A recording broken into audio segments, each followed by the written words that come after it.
Entonces, lo primero que estamos proponiendo y que estamos haciendo ya con maestros de varios estados, incluyendo maestros de aquí de Tlaxcala, es capacitarnos bien en un determinado modelo pedagógico. Y si eso no es suficiente, en articular elementos de varios modelos pedagógicos. ¿Para qué? Para que podamos implementar el nuevo currículo 2022 con profundidad. De tal manera que le demos respuesta a los estudiantes, que son muy diversas. Porque nuestros estudiantes vienen cambiando desde hace unos años, pero con la pandemia cambiaron, que allí mismo, para abordar las habilidades básicas, como son la lectoescritura, el cálculo, la convivencia y lo socioemocional. Porque yo vengo viendo un gran énfasis en todo lo del currículo 2022, pero falta trabajar mucho esta parte de cómo hacer frente a los déficits que ha dejado esta pandemia, que antes de la pandemia ya eran muy preocupantes. Recordemos las pruebas Planea, las pruebas PISA, que mostraban que cerca de la mitad de estudiantes de educación básica tenían dificultades en la lectoescritura, o sea, no llegaban al nivel aceptable. Y en cálculo más de la mitad, más del 50%. Y luego las pruebas PISA, que mostraban que a los estudiantes les faltaba el desarrollo de habilidades esenciales para tener un desempeño básico o aceptable en cálculo, en lectoescritura y en pensamiento científico. Y eso se ha profundizado con la pandemia. Entonces, eso hay que tenerlo en cuenta en el momento de abordar la evaluación.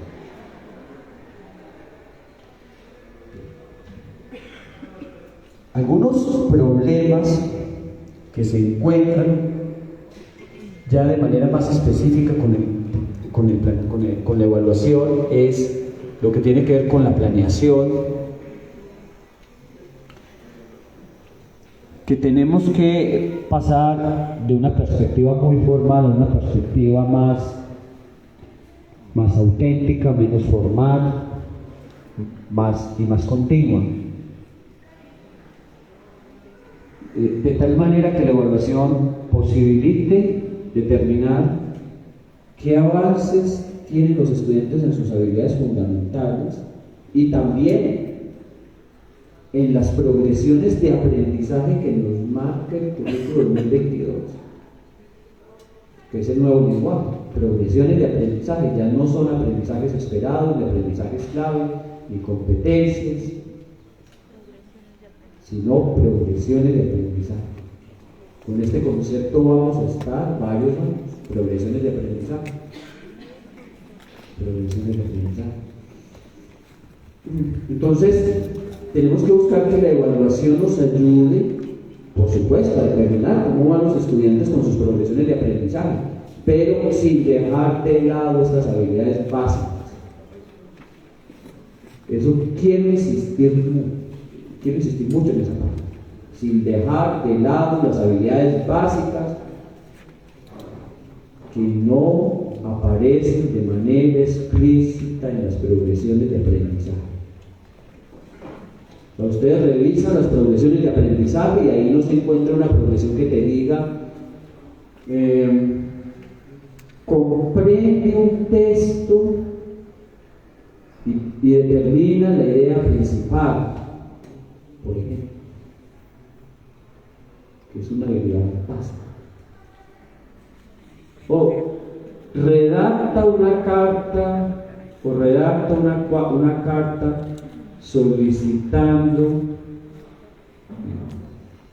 algún servicio que se esté prestando de manera inadecuada o buscando una solución a un problema. Eso no aparece en ninguna parte de las progresiones de aprendizaje. no estoy haciendo una crítica al modelo educativo porque yo no me dedico a hacer críticas, yo me dedico a buscar soluciones con los maestros, pero estoy haciendo la advertencia.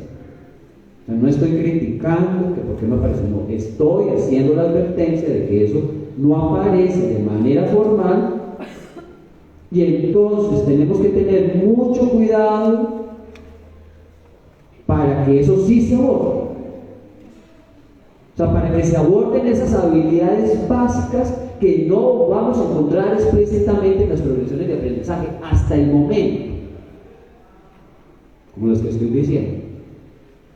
Lee un texto de manera comprensiva e identifica la idea principal. Redacta una carta para solicitar un servicio o resolver un problema. O escribe un email a sus padres o a un familiar para describir una situación. O aplica las 4 operaciones básicas de las matemáticas para ayudarle a los padres a hacer una compra de alimentos. Esas habilidades básicas. Bien. Entonces, al momento de llevar a cabo la evaluación, tenemos que considerar las progresiones de aprendizaje que ahora son el referente, pero también las habilidades básicas, lo concreto, las cosas mínimas que necesitan los estudiantes para afrontar los retos de la vida que a veces no aparecen de manera nítida y que por no aparecer de manera nítida, cuando estamos haciendo las planeaciones, es posible que se nos pasen por ahí, que no les demos la suficiente importancia. Es lo mismo que pasa con la normalidad mínima. A mí me encantó ese concepto de normalidad mínima. Y yo poco a poco veía que los maestros se apropiaban de ese concepto de normalidad mínima. Y uno iba a las escuelas y a uno le decían, vea, estamos cumpliendo estos elementos de la normalidad mínima, aquí vamos, nos falta fortalecer esto, nos falta fortalecer aquello otro. Y era clarito ese concepto de normalidad mínima. Y llegó un momento en el cual hasta nos aprendíamos todos los elementos de la normalidad mínima. En la siguiente reforma, eso ya no apareció. Pero al no aparecer no quiere decir que no la tengamos en cuenta. Hay que abordarla. La normalidad mínima. Porque tiene unos elementos puntuales que son esenciales para que el servicio educativo se dé, para que sea pertinente. Como esto de la puntualidad, la responsabilidad en el servicio, que son cosas muy bonitas en la educación y que todos tenemos que cumplirlas. Bien.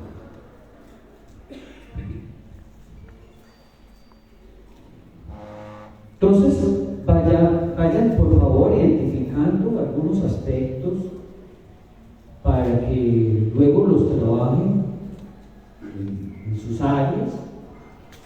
Yo espero que al menos de esta exposición les quede alguna idea que les ayude a mejorar lo que están haciendo en su puesto. Al menos alguna idea. Que no se quede simplemente que Pino Sergio nos habló de este tema y ya, sino que quede alguna idea que la tengamos en práctica y que nos comprometamos a ponerla en práctica. Al menos una idea de este breve análisis de la evaluación formativa. Miren ustedes, ¿qué es la evaluación socioformativa? Y dirán, pues estabas hablando todo de la evaluación formativa y ahora es evaluación socioformativa. Esto tiene que ver con un modelo pedagógico del cual les estaba hablando. A ver, en los nuevos planes y programas de estudio se habla de evaluación y se le da énfasis a la evaluación formativa. Eso hay que dejarlo claro. Y por lo que podemos entender en los documentos hasta el momento, la idea es que la evaluación formativa sea lo que se haga todo el tiempo en las escuelas. que eso sea lo que prime la evaluación formativa, todo el tiempo, en todos los espacios, desde el inicio hasta el final. Eso es lo que nos propone el nuevo currículo 2022. ¿Y cuál es la diferencia con las dos reformas anteriores? La diferencia es que en las dos reformas anteriores la evaluación formativa era parte de la evaluación, era un tipo de evaluación. Entonces, ¿qué se nos decía el ámbito educativo? Que así como hacen evaluación de diagnóstico, evaluación sumativa, hagan también evaluación formativa. Ahora no. Ahora lo que nos están pidiendo es que en nuestras prácticas prime la evaluación formativa. Y luego que eso lo complementemos con la evaluación sumativa cuando sea necesario y con los otros tipos de evaluación según el proceso, como por ejemplo la evaluación de diagnóstico. Entonces, ese es el cambio. Ese es el cambio. Bien. ¿Qué es la evaluación formativa? Sencillamente, la evaluación formativa es que el estudiante tenga retroalimentación sobre sus logros y áreas de oportunidad. Y que con base en esa retroalimentación mejore en el aquí y el ahora. No que mejore en el trimestre siguiente, o en el ciclo escolar siguiente, o en el grado siguiente, o en el siguiente nivel. No. La evaluación formativa demanda que en el aquí y el ahora ya se comience a mejorar. ¿Con base en qué? Con base en la retroalimentación de logros y áreas de oportunidad. Y entonces, ¿eso qué significa? Eso significa que nosotros los maestros tenemos que brindarles a los estudiantes 1, 2, 3 o más oportunidades para que puedan mejorar en su proceso de aprendizaje y en sus productos. Eso es lo que significa. Brindarles una o varias oportunidades. Y junto con ello, establecer el acompañamiento necesario para que se pueda dar ese mejoramiento. Entonces no es decirles mejoren, no, vamos a mejorar. Te voy a apoyar, también te van a apoyar tus compañeros, porque se hace uso del trabajo colaborativo, van a apoyar tus compañeros, y a lo mejor vamos a trabajar uno o varios recursos adicionales para que puedas fortalecer lo que tienes.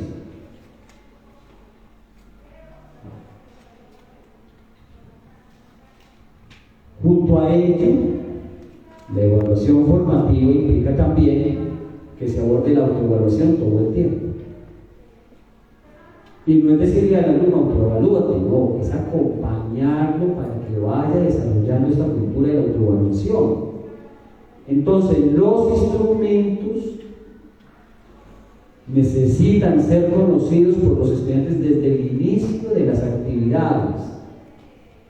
Y no solamente tener el conocimiento, sino que hay que hacer ejercicios con los estudiantes para que aprendan a usar los instrumentos. Fíjense, una de las cosas que yo detecto cuando hago estudios con maestros, que es a lo que me dedico casi todo el tiempo, es que casi no se hacen ejercicios para que los alumnos aprendan a usar instrumentos como la rúbrica. Porque la rúbrica necesita que el estudiante tenga capacitación. Fíjense, hasta los mismos maestros necesitamos capacitación y hacer ejercicios para poder entregar una rúbrica. Entonces ustedes imagínense los estudiantes. Entonces con los estudiantes no es solamente aquí tenemos el instrumento, conózcanlo. No. Hay que hacer ejercicios con ellos para que aprendan a utilizar ese instrumento. Y mostrar también ejemplos al inicio, no al final, al inicio. Y entonces, a partir de la realización de ejercicios, hay que estimular la autoevaluación continua, para que a medida que se vayan haciendo las actividades y elaborando los productos, ellos reflexionen sobre qué logros están teniendo y en qué necesitan mejorar e implementen mejoras, que no estén esperando toda hora la retroalimentación del docente, sino que ellos identifiquen también en qué pueden mejorar y corrijan sus errores con el apoyo de instrumentos. Y no es solamente la autoevaluación, también hay que hacer coevaluación en ciertos momentos, con el apoyo de pares. La coevaluación es cuando un par evalúa a otro. Entonces, igualmente también tenemos que hacer una capacitación sobre cómo debe llevarse a cabo la coevaluación. Y para poder hacer la coevaluación, ya tenemos que conocer de cierta forma el grupo, porque no podemos decir, a ver, apreciados estudiantes, únanse en parejas y se coevalúan. No, porque eso no va a ser suficientemente relevante o transformador.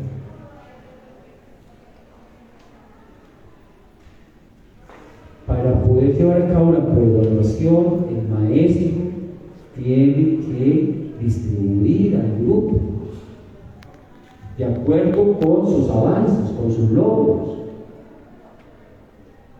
Y en lo posible tiene que buscar que si hay coevaluación, pues uno tenga un mejor dominio que el otro.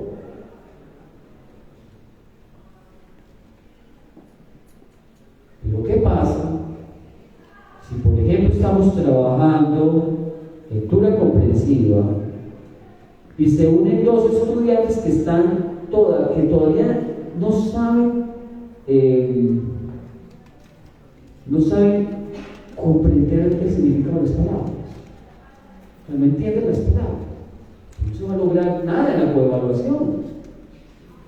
Tenemos que buscar que esos dos estudiantes se hagan con otros que ya tengan ciertos avances en la lectura comprensiva. Y lo mismo cuando hacemos trabajo en equipo. Esto es lo que falta mucho. Yo muchas veces veo que los maestros dicen, reúnanse en equipos de acuerdo a sus intereses, de acuerdo a sus gustos. Y claro, eso yo lo entiendo positivo para generar un buen clima en el aula, pero con frecuencia no tienen los mejores resultados de los estudios, porque muchas veces terminan conformándose equipos de alumnos que están en el nivel más bajo, que están en el nivel muy alto. No, los equipos tienen que ser heterogéneos.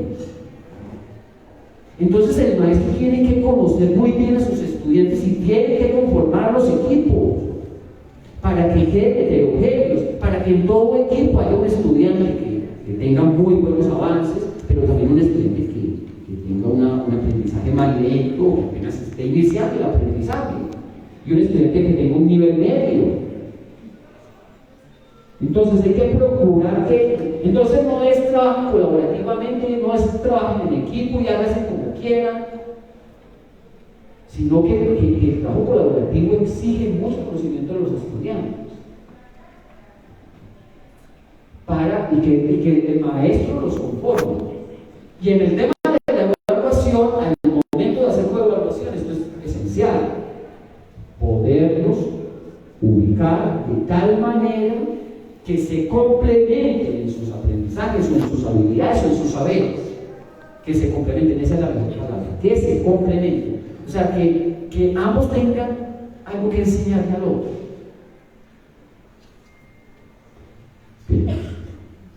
Esa es la evaluación formativa. Entonces, dirán ustedes, pues, y ahora estás planteando otra evaluación, la evaluación socioformativa. Entonces hay que agregar, ¿para qué? Si la evaluación formativa está bastante completa. Sí, la evaluación formativa está bastante completa cuando la aplicamos así.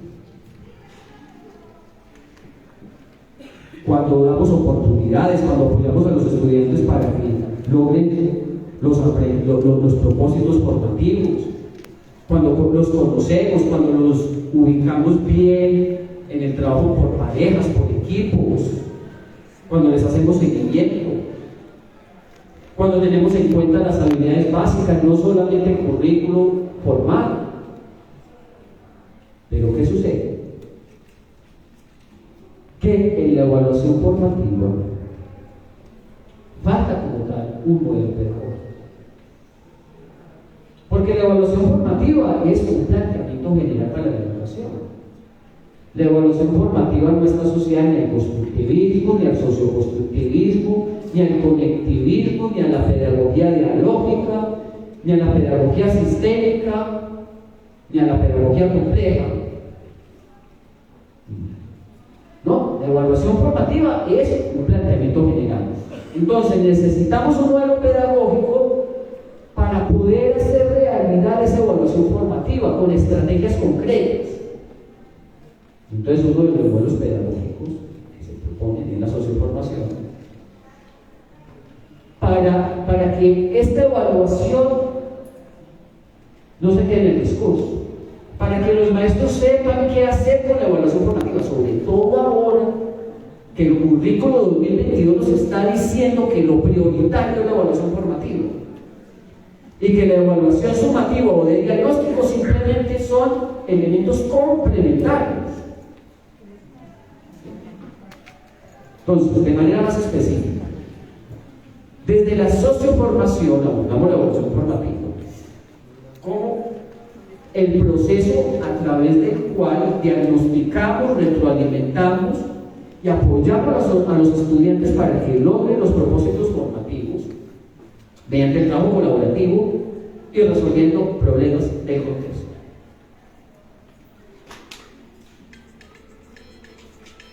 Entonces, en nuestra práctica trabajamos estos tres elementos todo el tiempo: el diagnóstico, la retroalimentación y la mejora, con base en la colaboración y resolviendo problemas. En la evaluación formativa no se tiene el principio de evaluar con base en la resolución de problemas del contexto. Ese concepto no está en la evaluación formativa. La evaluación formativa fue propuesta en Estados Unidos en la década del 60. Y fíjense ustedes, un autor de Bloom, recordemos a Bloom, el de la taxonomía. A Bloom lo tenemos muy presente por la taxonomía, pero fíjense que Bloom fue uno de los pioneros en la evaluación formativa. Él desarrolló una metodología del aprendizaje y en esa metodología del aprendizaje incluyó la evaluación formativa y eso ayudó a que fuese tomando fuerza en la década del 60 en Estados Unidos. Entonces la evaluación formativa surgió en Estados Unidos en esta década y desde Estados Unidos pues se ha venido trabajando en todo el mundo y no tiene como principio la resolución de problemas ni que se base en la colaboración. En la evaluación formativa sí se habla del diagnóstico, de la retroalimentación, de la mejora. Entonces, lo que agrega la socioformación a la evaluación formativa es que se hagan por medio de la resolución de problemas en un entorno colaborativo. Y eso es precisamente lo que se espera en el currículo 2022. Porque la estrategia didáctica que se está planteando en este nuevo currículo es que los maestros trabajen todo el tiempo con base en la resolución de problemas en una cultura colaborativa, y eso es lo que usa precisamente la evaluación socioformativa. Entonces lo sintetizo: la evaluación socioformativa le agrega a la evaluación formativa el énfasis en la colaboración, por eso dice socio, y el abordaje de problemas contextuales. Entonces, ¿cómo llevamos a cabo la evaluación socioformativa? Los maestros que estamos en eso. Evaluamos resolviendo problemas. Así es. Entonces, por ejemplo, ¿cómo evaluamos si un estudiante sabe articular las 4 operaciones básicas de las matemáticas? Pues no le ponemos un ejercicio de suma, otro de resta, otro de multiplicación, otro de división. Le ponemos a resolver un problema, como por ejemplo, un problema sobre la dieta saludable. Y que aplique allí las 4 operaciones básicas de las matemáticas. O le ponemos un problema de comprar alimentos, de ayudarle a los padres a comprar alimentos. Integre en ese proceso la suma, la resta, la multiplicación y la división. O por ejemplo, en los grados quinto y sexto, les pedimos que les ayuden a los padres a hacer un presupuesto. Ahora que muchas familias tienen problemas económicos ocasionados por esta pandemia y que hay que cuidar muy bien los pequeños ingresos que se tienen. Entonces, ahí evaluamos cómo es que los estudiantes se están apropiando de la suma, la resta, la multiplicación, la división y su calculación. Eso es lo que significa. Y eso no está en la evaluación formativa. Perfectamente se puede evaluar por ejercicios. Es que miremos las propuestas tradicionales, por ejemplo, lo que plantearon los autores de la evaluación formativa, o el mismo Bloom, que es uno de los pioneros en la evaluación formativa. Allí está perfectamente la evaluación de contenidos en sí mismos sin problema. Y hoy día la evaluación formativa en muchos casos se aplica sin resolver problemas. Entonces lo que queremos en la evaluación socioformativa es llamar la atención para que la evaluación formativa tenga más impacto, más profundidad y contribuya a formar los ciudadanos que necesitamos, que no sea simplemente una práctica de evaluación en sí misma. Otro elemento muy importante en la evaluación socioformativa es que al momento de aplicarse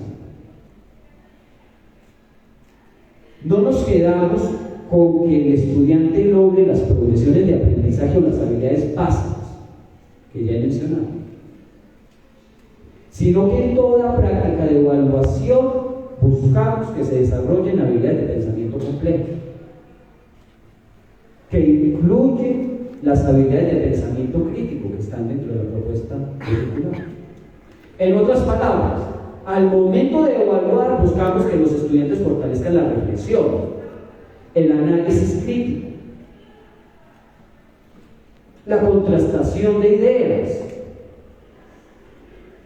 el pensamiento sistémico global, la metacognición, la creatividad, que también es otra habilidad de pensamiento complejo. La organización de la información y el establecer si esa información proviene de fuentes verídicas o no, entre otras habilidades. Esto es transversal. O sea, toda buena práctica de evaluación debe abordar eso de manera implícita. Eso no se tiene que planear en ningún formato, pero sí necesita que los maestros se formen y se capaciten, de tal manera que en toda evaluación contribuyan a desarrollar estas habilidades. Por ejemplo, una pregunta sencillita de apreciado estudiante. Antes de yo darte mi retroalimentación, reflexiona tú mismo, o sea, tú qué logros y áreas de oportunidad consideras que tienes. Hazlo con confianza, expresa, analiza. No, profesor, es que yo tengo como fortaleza el cálculo matemático. Ok, entonces que tienes como fortaleza el cálculo matemático. Bien, ¿y cómo te ha ido en los ejercicios de cálculo matemático? No, me falta mejorar esto, aquello. Entonces, ahí lo tienes, necesito mejorar en esa parte. Hay que estimular la reflexión como habilidad junto a las otras.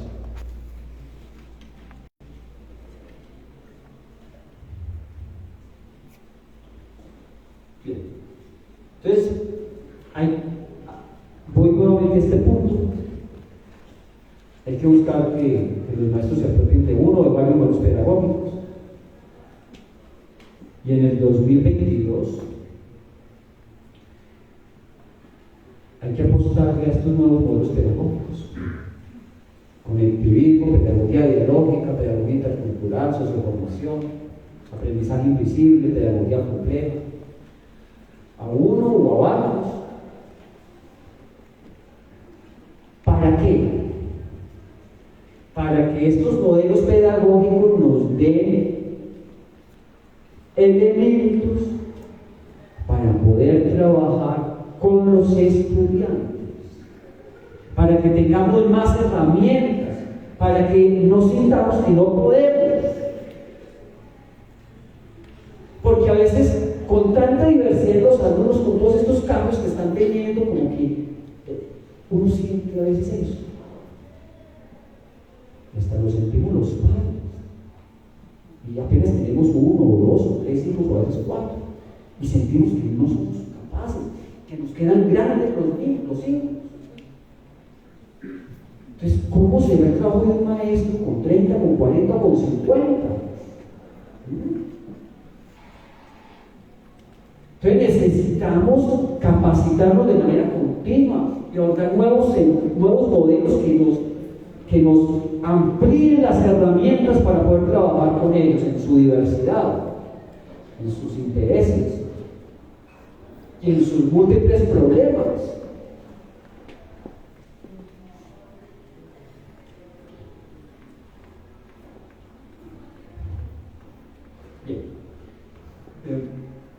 Entonces, uno de ellos pues, es la socioformación que les comenté, que es el modelo al cual yo me dedico. Y me gusta llamar la atención de la socioformación porque está muy alineada con el currículo 2022, ya que en la socioformación el énfasis es la comunidad buscando el mejoramiento de las condiciones de vida y el cuidado del ambiente. Y la metodología por excelencia que tenemos en la socioformación ha sido históricamente el trabajo por proyectos.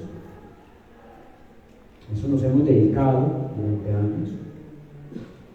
Y este modelo pedagógico lo desarrollamos aquí en Latinoamérica, no lo hemos traído de otra parte, como se ocurre con los modelos anteriores, con el conectivismo, la pedagogía sistémica, el aprendizaje invisible, la pedagogía intercultural, y también con los anteriores, con los antiguos que ya se consideran antiguos. Esto es para el debate, estoy abierto al debate en las redes sociales, en los foros. Para mí, el constructivismo y el socioconstructivismo son modelos anteriores de la ya tradicionales. Ahí ya fue el debate. Y creo que hay que trascender ya estos modelos pedagógicos, el constructivismo, el socioconstructivismo, el modelo de la aprendizaje significativo, y apostar a estos otros que tienen una relación más directa con lo que está pasando actualmente en el mundo. Pero eso lo dejo al debate, eso es discutible. Sobre todo el socioconstructivo es discutible. Lo dejo al debate. Bueno, y ya para finalizar y pasar al análisis, les comparto pues, los ejes esenciales de la evaluación socioformativa, para lo que nosotros hacemos en nuestra práctica, que complementan la evaluación formativa. Entonces, adelante por favor, es una pequeña infografía sobre esta parte. La comparto y ahora sí pasamos a los análisis. Muy bien, ¿cómo aplicamos la evaluación socioformativa? Lo hacemos con estos 6 ejes mínimos, desde el inicio hasta el final. Entonces, visualicemos que ya estamos trabajando con el currículo 2022, porque eso es lo que yo estoy haciendo, llevar a los maestros a que nos enfoquemos ya en el currículo 2022 y que hagamos la visualización de que lo tenemos y hagamos planeaciones ya con el currículo 2022, porque eso lo estoy haciendo ya en diferentes estados, incluyendo maestros de aquí en Tlaxcala. Ya estamos haciendo ejercicios por eso es que yo me atrevo a hablar aquí al frente de ustedes. O sea, maestros de educación básica. Ya estamos haciendo ejercicios de planeación y de evaluación con el currículo 2022. ¿Para qué? Para que no nos agarre la noche. Para que no ocurra lo mismo de la reforma del 2012 y del 2017. Que los maestros al año, a los 2 años, a los 3 años, a los 4 años, como que ya comenzaban a entender las cosas. No, aquí necesitamos entender lo fundamental en el ciclo 2023-2024. Y no podemos quedarnos simplemente en tomar cursos, en analizar bien todos estos documentos en los consejos técnicos escolares. Tenemos que también hacer ejercicios, porque veo que eso de pronto no se está planteando de manera directa. Y me atrevo a que me regañen de nacer por esto que estoy diciendo.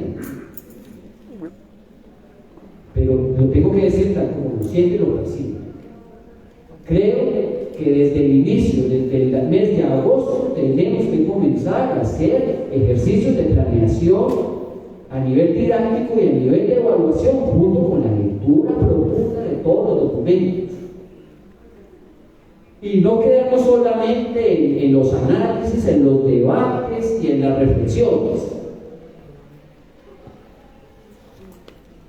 No, distribuir bien el tiempo. Bueno, vamos a analizar, vamos a compartir, vamos a ser organizadores gráficos, vamos por ejemplo a hacer un mapa conceptual, un mapa mental entre todos, a ver qué entendemos por profesores de aprendizaje, y listo, vamos ahora sí a hacer una planeación.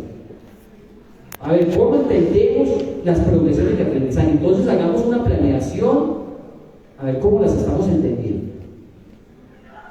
Y hagamos una planeación con base en proyectos u otra estrategia similar. Y más adelante la podemos implementar también en una experiencia piloto, en una escuela, con el acompañamiento del supervisor, el asesor técnico pedagógico y del director.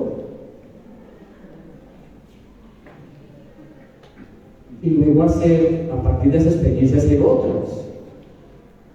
¿Para qué? Para que se vaya teniendo familiaridad.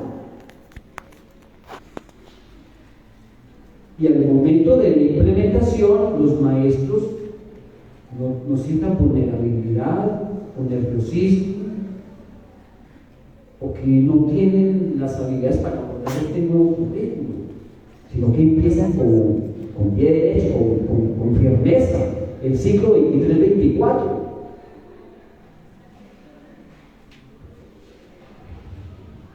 Bien. Por ejemplo, ¿qué es lo primero que hay que hacer? Dominar las progresiones de aprendizaje. Establecer sus relaciones con los contenidos y cómo se articulan entre sí. Tanto a partir de lo que nos trae la propuesta,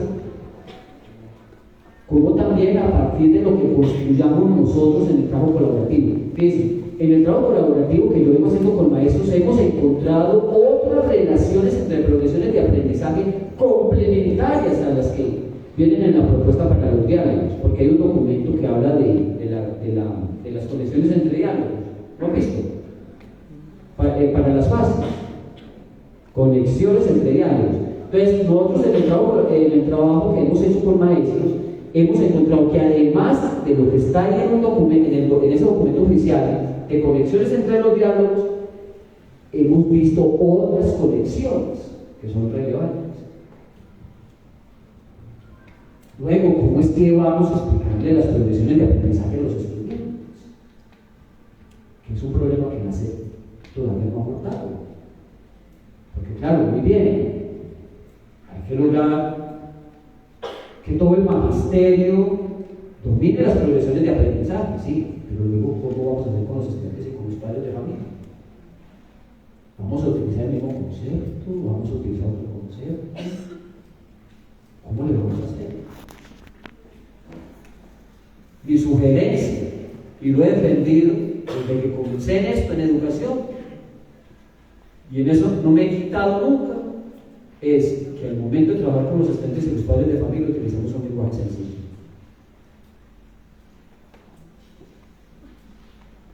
Y quienes me conocen, incluso cuando hace por ahí una década estuvimos ayudando a entender esto de las competencias, allí mismo hasta yo decía, es que al estudiante no podemos caer en la actualización de las competencias, les tendría que explicarles en términos sencillos las cosas.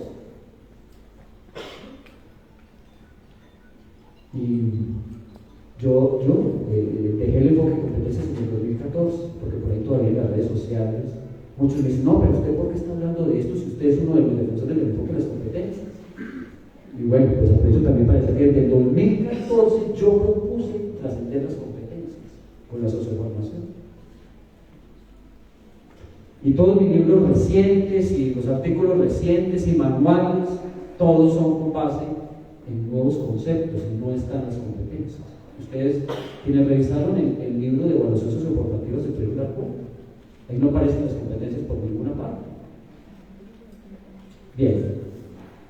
Entonces es eso, hay que buscar dominar las progresiones o relaciones, hay que identificar cuáles son los mejores instrumentos para evaluar esas progresiones, rúbricas, y dentro de las rúbricas tenemos dos tipos, sintéticas y analíticas, escalas, listas de cotejo, registros de observación, cuestionarios con preguntas abiertas, cuestionarios con preguntas cerradas, cuestionarios con preguntas mixtas, entre otros instrumentos. En segundo lugar tenemos el reto o el problema del contexto. Entonces hay que identificar cuál va a ser el problema con el cual vamos a evaluar estas progresiones. Porque de acuerdo con las progresiones hay problemas más pertinentes que otros. No todo problema sirve para evaluar cualquier progresión, no. Por ejemplo, con la dieta saludable. Puedo evaluar muchas progresiones, pero otras no las puedo evaluar con la dieta saludable. Lo mismo que la deforestación o la violencia intrafamiliar. El problema de la violencia intrafamiliar me permitiría evaluar un buen número de progresiones, pero otras no. Entonces tengo que seleccionar qué problemas son los más pertinentes para evaluar las progresiones que tenemos. Luego, identificar qué producto o qué productos se van a lograr. Cuando hablo de productos me estoy refiriendo a informes escritos, videos, audios, infografías, afiches, murales, memes, por supuesto, testimonios, informes escritos, portafolios, productos artísticos, canciones, poemas, cuentos. Bien. Y esos productos pues tienen que ser evaluados con instrumentos, como también el proceso. La valoración colaborativa se refiere a poner en práctica la autoevaluación, la coevaluación, la heteroevaluación y la socioevaluación, esas cuatro. La autoevaluación la hace el estudiante, la coevaluación la hacen los pares, la heteroevaluación la hace el docente y la socioevaluación la hace la familia o la comunidad. Fíjense esto, mejora con el apoyo de otros. La valoración nos brinda una retroalimentación con logros, aspectos a mejorar, pero a partir de eso hay que mejorar, en el aquí y en la ahora. Entonces, los estudiantes necesitan el apoyo del docente y de sus pares para poder mejorar. Y hay que hacerle seguimiento a esas mejoras, para que no se quede en el discurso o en los buenos propósitos. Y por último, hay que compartir el proceso de aprendizaje y los productos generados con los padres, con la familia y con la sociedad para generar sensibilización en torno a los problemas. Esto es lo mínimo que hacemos en la evaluación socioformativa. Muy bien, muchas gracias y pasemos ahora a las preguntas.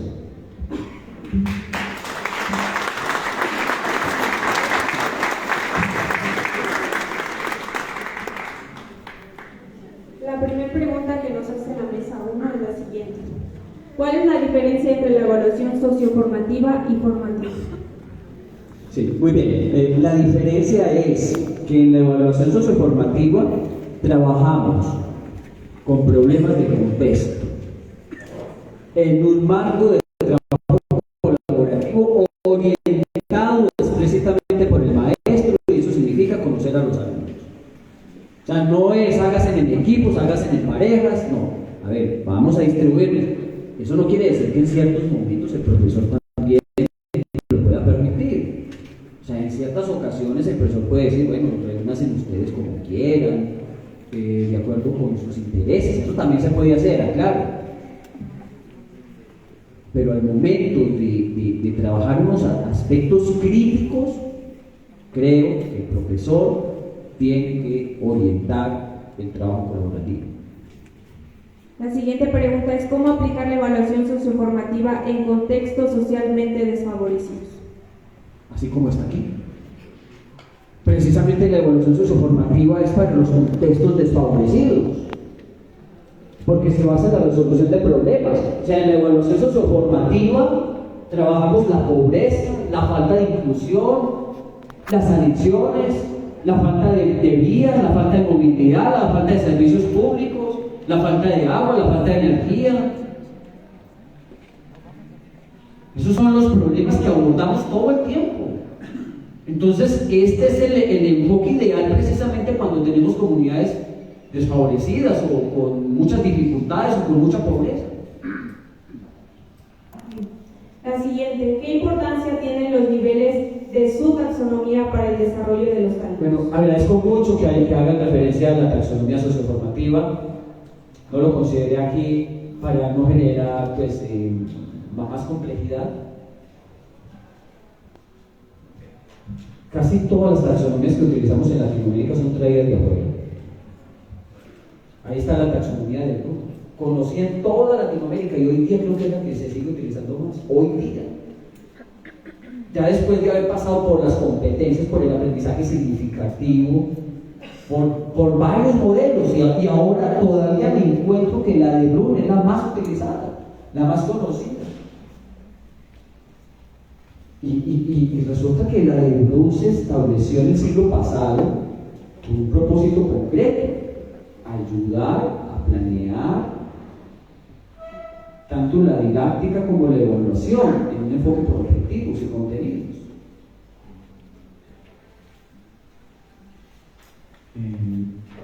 Luego se desarrollaron otras taxonomías después del 2000. Unos que siguieron a Bloom, entonces le hicieron pequeñas modificaciones a la taxonomía de Bloom. Y otros que plantearon taxonomías muy diferentes, como el caso de Biggs o de Marzano. Entonces yo les invito a que si no conocen mucho de estas dos taxonomías, las indaguen por internet. La taxonomía de Biggs, B-I-G-G-S, Biggs, o la de Marzano. Pero siguen siendo dos taxonomías también traídas de acuerdo, de otro contexto. Entonces nosotros en algún momento nos hicimos esta pregunta: bueno, ¿y por qué Latinoamérica no tiene sus propias taxonomías? Con un continente tan diverso, con tanta productividad pedagógica, con tanta investigación pedagógica, con tantas innovaciones educativas que hay. ¿Y por qué no hay una taxonomía propia a nivel latinoamericano? Entonces comenzamos a hacer el ejercicio con maestros y propusimos la taxonomía socioformativa. Y esa taxonomía la tenemos ahí como una alternativa que plantea que tanto la formación como la evaluación se puede abordar con el apoyo de 5 niveles: preformar, receptivo, resolutivo, autónomo y estratégico. Pero a ver, para hacerles una síntesis, ¿qué es lo nuevo de esta taxonomía frente a las otras? Porque esto que se construye en Latinoamérica, bueno, se les valora, pero eso no es ninguna argumentación. El maestro necesita cosas tangibles. Pues bien, si ustedes comparan la taxonomía socioformativa con la taxonomía de Biggs, de Marzano y de Bloom, se van a dar cuenta que en la taxonomía socioformativa hay acciones que no aparecen en esas taxonomías. Por ejemplo, van al nivel estratégico, y en el nivel estratégico aparecen acciones como empodera,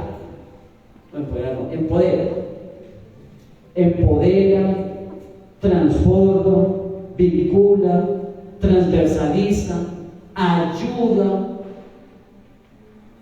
Ahí llevo 5 acciones. Esas no aparecen en ninguna otra taxonomía. ¿Y qué es lo que nos muestran estas 5 acciones?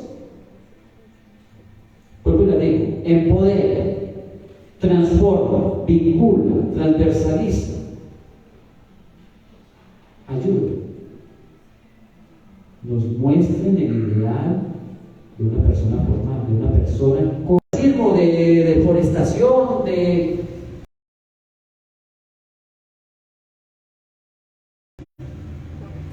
fin. Entonces ahí está. En la socioformación podemos tener un estudiante que haga análisis teóricos altamente complejos y sin embargo no va a llegar al nivel estratégico. Porque para que llegue al nivel estratégico tiene que ayudarle a otros, tiene que empoderarlo, tiene que transformar cosas, tiene que resolver problemas. En cambio, en la teoría de Biggs, el solo hecho de que un estudiante domine una teoría o conceptos con profundidad ya está en el máximo nivel. Primera gran diferencia con la taxonomía de Biggs. Vamos con la de Marzano. La taxonomía de Marzano es considerada la más completa, compleja e innovadora que se haya hecho en la historia de la pedagogía. Y aún así, les voy a hacer la diferencia con la taxonomía de Marzano. Revisen ustedes la taxonomía de Marzano y se van a dar cuenta que en el nivel 5 se habla de metacognición. Es decir, que un estudiante para que logre el nivel 5 tiene que ser metacognitivo. Y eso nos puede parecer bien. Es un estudiante metacognitivo porque va a ser un estudiante con más conciencia de sí. Listo. Pero ¿qué pasa en el nivel 6? En el nivel 6, la taxonomía de Marzano nos dice que el estudiante debe lograr una conciencia del yo, de sí mismo. O sea, seguimos en qué plano, en el individual. No trascendemos el plano del individuo, el individualismo. Entonces, la taxonomía de Marzano es una taxonomía individualista. Porque mientras más el estudiante se concentra en sí mismo, en su conciencia, en su personalidad, en sus intereses, en su proyecto de vida, es lo máximo. Y en Latinoamérica no. En Latinoamérica eso debe ser parte del proceso. En Latinoamérica lo máximo que necesitamos es cuando el estudiante transforme los problemas, cuando empodere a otros, cuando colabore con otros, cuando ayude, cuando vincule saberes para resolver los problemas en su integralidad. Ahí están las dos diferencias, con la taxonomía y con el Marzano. ¿Qué espera el modelo educativo 2022? Trascender el individualismo, superar el individualismo, buscar que los estudiantes tengan un compromiso con la sociedad. Entonces la taxonomía socioformativa está muy articulada con el currículo 2022. La siguiente: ¿cómo impacta la evaluación socioformativa en los acuerdos de evaluación? Sí, impacta en el sentido de que contribuye a formar acuerdos, a generar una cultura. ¿Por qué? Porque para poderse implementar necesitamos el trabajo colaborativo con otros maestros. Por ejemplo, para entender las progresiones de aprendizaje, pues tenemos que hacer grupos de estudio, tenemos que hacer organizadores gráficos entre el colectivo. Al momento de plantear los problemas tenemos que hacer diagnósticos a nivel de la comunidad educativa. Entonces todas estas acciones implican trabajo colaborativo. ¿Cómo generar un reporte de evaluación derivado de la evaluación socioformativa? Muy bien, excelente pregunta. Nosotros empezamos siempre por un logro o por una fortaleza. Puede ser que el estudiante tenga la mayor cantidad de problemas, puede ser que el estudiante no haga nada, puede ser que el estudiante hasta nos falte al respeto, pero siempre en la evaluación formativa un compromiso es partir de algo positivo, que tenga alguna fortaleza, de algo que haya que valorar. Así a veces sea difícil. Luego, estoy hablando de reporte. O sea, empezar los reportes siempre por un logro, por una fortaleza. Y a continuación, describir con detalle los aspectos que hay que mejorar. Que es otra cosa que hay maestros que a veces se nos dificulta eso. Decirle a los estudiantes concretamente los aspectos que hay que mejorar. ¿Por qué? Porque cada vez tenemos estudiantes como muy sensibles a la retroalimentación y a la crítica. Y hay estudiantes que se les baja la moral cuando se les dice, oye, tú tienes que mejorar en tu informe escrito, la portada o la introducción, el desarrollo, las conclusiones. Pero aún así hay que hacerlo. No nos podemos quedar en las generalidades. En la evaluación formativa, si eso genere malestar, lo hacemos. Pero luego viene el trabajo socioemocional también. O sea, se le bajó la moral, pues muy bien, entonces comenzar a trabajar con ese estudiante que se le baja la moral a que ya mismo la suba. Entonces aplicar alguna de las estrategias de habilidades socioemocionales en el aquí y el ahora. Pero yo no puedo dejar de retroalimentar al estudiante con detalle por el miedo de que se le va a bajar la moral, de que se va a sentir deprimido, que va a sentir tristeza, que entonces ya no va a trabajar con el mismo ánimo.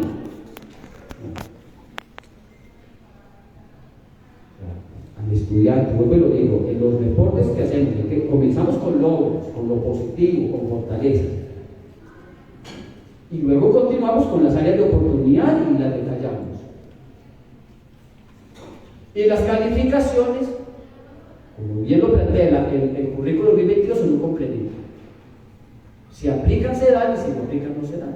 Pero esas calificaciones vienen dadas en función de los logros y de las áreas de oportunidad y también del compromiso que haya tenido el estudiante en la mejora. O sea, eso también se considera en las calificaciones. Pero bueno, eso ya sería otro tema. Pregunta 6. ¿Cómo llegar al aprendizaje socioformativo cuando las circunstancias socioculturales discrepan o no favorecen? Pero yo creo que ya lo había aplicado, entonces por el contrario, mientras más dificultades tengamos en la comunidad, pero también tengamos en el aula. Yo en este recorrido que estoy haciendo en diferentes estados me encuentro con cosas muy complicadas, de maestros que están desesperados porque no lo respetan los alumnos, esto habla aquí de primaria, es más, de preescolar me he encontrado y hasta de educación inicial. En Chihuahua me complicaron varios casos de educación inicial, complicados, de niños de 2 años o 2 años y medio con ciertas conductas, ya como yendo hacia otras cosas. Entonces, por ejemplo, con estudiantes que no nos estén respetando, con estudiantes que no quieran hacer nada, con estudiantes que tengan problemas relacionados con el bullying, o con el ciberbullying, o con adicciones. Con esos hay que trabajar más este tipo de modelos pedagógicos. ¿Por qué? Porque en este modelo pedagógico todos los problemas los abordamos. O sea, los problemas son la base para el aprendizaje en este modelo pedagógico, mejor dicho. Es que los estudiantes me están irrespetando. No, muy bien, vamos a trabajar el respeto y todos estos problemas para lograr progresiones de aprendizaje. Es que los estudiantes tienen pereza, bueno, vamos a abordar ese problema para abordar ciertas progresiones de aprendizaje. O sea, mientras más problemas tengamos en el aula, más pertinente es este modelo pedagógico. En este modelo pedagógico no nos quitamos a los problemas. No, es que los padres no quieren participar. Bienvenido a ese problema, vamos a analizarlo y a resolverlo. Con los estudiantes. Es que está aumentando mucho el bullying, llamemos al psicólogo, busquemos el apoyo de psicología. Antes de hacer eso, vamos a trabajar primero con los estudiantes, para que sean los estudiantes los que nos ayuden a resolver el problema del bullying. Como también a que nos ayuden ellos mismos a resolver el problema de la falta de participación de los padres de familia. Y así sucesivamente. Incluyendo estos otros problemas que acabo de mencionar, como el respeto. o conductas inapropiadas en el aula o en la escuela. Pero a lo que voy es que al momento de hacer proyectos, miren, no podemos dejar esto de lado. O sea, no es que me voy a poner a hacer un proyecto maravilloso de prevención del bullying y hago miles de actividades y de aquello nada. ¿No? Miren, yo acabé de hacer un ejercicio en Yucatán, después del Día de la Madre. Tuve una reunión con varias escuelas y les pregunté, ¿ustedes qué hicieron el Día de la Madre? No, me comentaron cosas maravillosas. Y el día del profesor también me comentaron cosas maravillosas. Y luego les pregunté, ¿ustedes qué aprendizajes esperados trabajaron allí? Y si me hablaron de aprendizajes esperados, me hablaron de aprendizajes esperados de ética o de lo socioemocional. Y les pregunté, ¿y por qué no trabajaron aquellos aprendizajes esperados donde más dificultades tienen los alumnos? Porque esos son los que hay que abordar en estos proyectos que les motiven más. Y lo mismo he planteado en el mes de noviembre, que se llama, ¿cómo es que se dicen las celebraciones de Navidad? ¿Es qué? No, después del Día de los Muertos, en la celebración de Navidad, que hay una que se va pasando, las posadas, eso. Que he visto escuelas que los comienzan a celebrar. Entonces, ahí comiencen a trabajar aprendizajes relevantes, aprendizajes de matemáticas, aprendizajes de español. Y lo mismo en el Día de Muertos. Aprovechar el Día de Muertos para trabajar aprendizajes fundamentales. ¿Cómo la neurociencia apoya la evaluación socioinformativa? Mucho. Ahora, esta área, como ha tenido tanto desarrollo a nivel mundial, ha comenzado a hacer contribuciones muy puntuales sobre cómo hacer las planeaciones didácticas, cómo hacer los instrumentos, cómo llevar a cabo la evaluación, cómo, por ejemplo, trabajar con aquellos estudiantes que se les baja la moral o se deprimen. Entonces, en la neuropedagogía se tienen ya sugerencias establecidas desde el estudio del cerebro, desde el estudio de cómo funcionan las neuronas. También sobre cómo se deben distribuir los estudiantes en el aula junto con la actividad.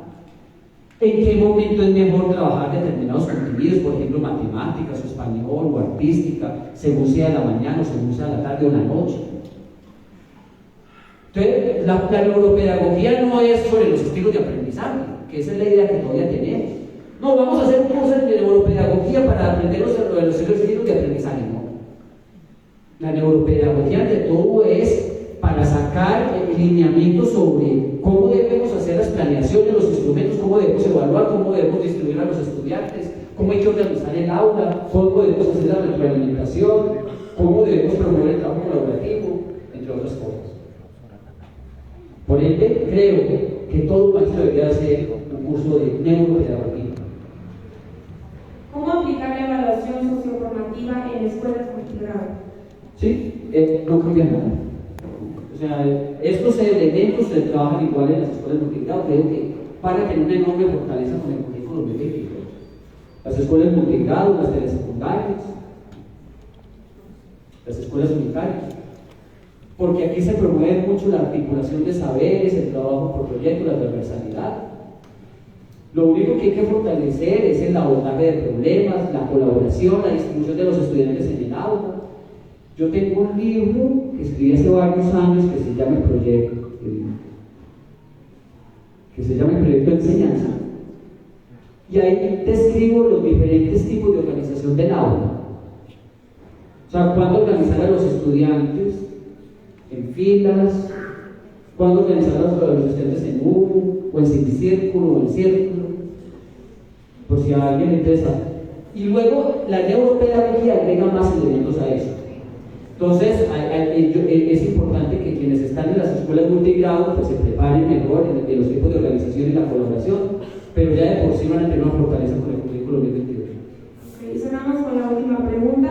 Desde su perspectiva, ¿cómo se aplicaría la categorización de la educación socioformativa en el aula hacia un proyecto ético de vida sólida? Sí. Cuando hablamos del proyecto ético de vida no nos estamos refiriendo al individuo. Esa es una diferencia con los otros modelos pedagógicos. El proyecto ético de vida es formar formarse para servir a los demás y cuidar el ambiente, con compromiso. Ese sería el planteamiento. Bueno, muy bien, gracias a ustedes.